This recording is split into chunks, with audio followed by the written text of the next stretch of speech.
I'll have to admit at times it was very difficult because of the wedge that the woman he was involved with drove between he and I. And also, too, at the same time, I was scared. My name is Robin, and I'm your 17th story. My dad was a critical diabetic, and one of the first reasons he started having in-home care was basically to make sure he ate diabetic healthy meals, take his insulin shots. And one of his caregivers introduced Dad to a woman who ultimately ended up getting thousands of dollars of cash from him before they got married, and yes, they did get married. And through that, his life was in jeopardy. And it wasn't just her, she had a whole bunch of family swirling around, and there were actually drug dealers involved.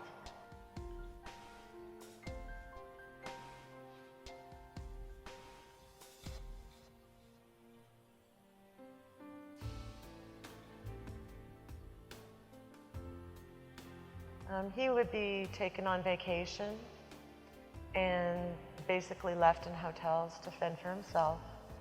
And eventually he did. He landed up on the floor, and no one, neither the wife nor the relatives were there. And he laid on the floor for the better part of 24 hours. But in reality, that was divine intervention, because that got him to the hospital. This woman and her other cohorts were banned from the facility for 2 weeks because of their attempts to get him to change his will and trusts. And they had to place the facility on lockdown. Through that, I met with my local state senator because I just felt so many gaps in the system.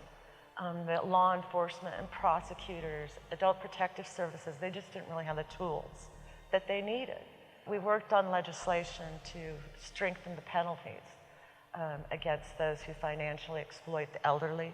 And so that's how I became involved with legislative advocacy here in Richmond. And through that, I was introduced to the folks at the James House, because I consider what my dad and I went through to be domestic violence.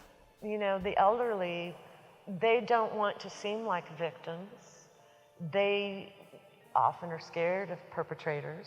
So that's why this crime is widely underreported.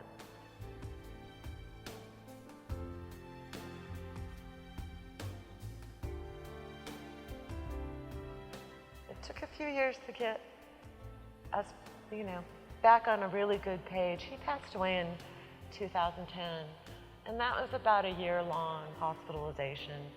And I was able to be with him most of the time. We got so close again, and I can still remember he was in the nursing home, and we would go sit up on the deck and sit in the sun, and those are some of the fondest memories I have of Dad. So it ended up being good.